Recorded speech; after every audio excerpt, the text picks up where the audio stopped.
요즘 병원에 가는 것도 걱정하시는 분들이 있는데요. 오늘 정책 인터뷰에서는 코로나19 감염 걱정 없이 안심하고 방문할 수 있는 국민안심병원에 대해 알아보겠습니다. 네, 국장님, 먼저 국민안심병원은 어떤 병원인가요?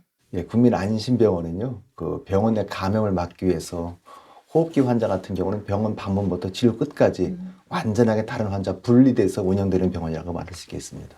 그러면 어떤 방식으로 운영이 되나요?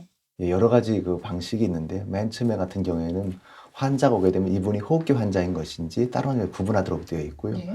호흡기 환자 같은 경우에는 별도의 지정된 장소로 가서 진료를 하게 되도록 되어 있습니다. 네. 그리고 그 의사 선생님께서 이분이 해외 갔다 온 건지 안 갔다 온 건지를 ITS하고 DR을 통해 체크하도록 되어 있고, 그 뒤에 감염 전체를 관리하도록 되어 있습니다. 네. 그리고 더 이렇게 그 심화된 그 안심병원도 크게 A타입, B타입이 있는데, B타입 같은 경우에는 입원 또 중환자실까지도 완전히 분리된 병원이라고 말할 수 있겠습니다.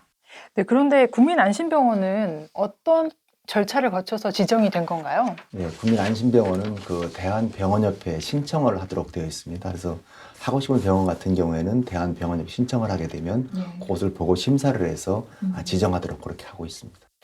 국민안심병원으로 지정이 되면 뭐 혜택이나 지원이 있나요? 예, 국민안심병원으로 지정이 되려면 여러 가지 시설이나 장비들을 많이 갖춰야 됩니다. 그렇기 때문에 국민안심병원 같은 경우에는 감염 예방 관리료가 적용이 되게 돼 있고요. 네. 또 선별진료소에 격리했을 경우에는 격리 관리료가 추가적으로 건강보험에서 지원되게 되어 있습니다. 그런데 어떤 분들이 이용을 해야 되고 또 이용할 때 주의할 점이 있을 것 같은데요. 예, 그 일반적으로 호흡기 증상 있으신 분들 같은 경우에는 국민안심병원을 이용하시면 되겠습니다. 그리고 증상이 없다 하더라도 안심병원을 가시게 되면 다른 환자하고 완전히 분리가 되기 때문에 더욱더 안심할 수 있게 되어 있고요.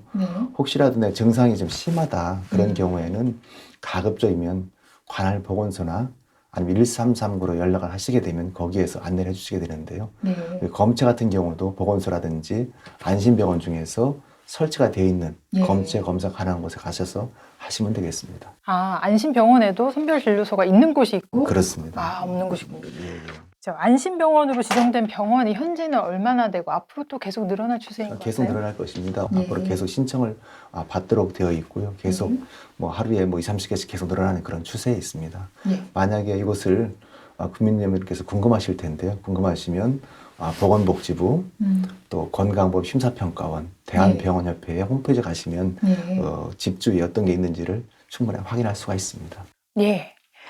그런데 최근에 국민안심병원에서 확진자가 발생했다는 보도가 있었는데요.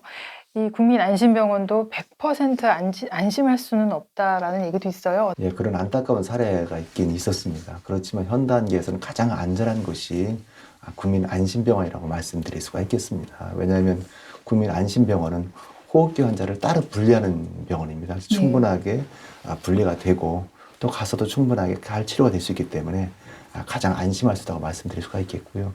또 여기에 대해서 저희가 우리 병원협회하고 같이 체크를 해가지고 좀 더 안전한 병원으로 관리해 나가도록 그렇게 하겠습니다. 오늘 말씀 고맙습니다. 감사합니다.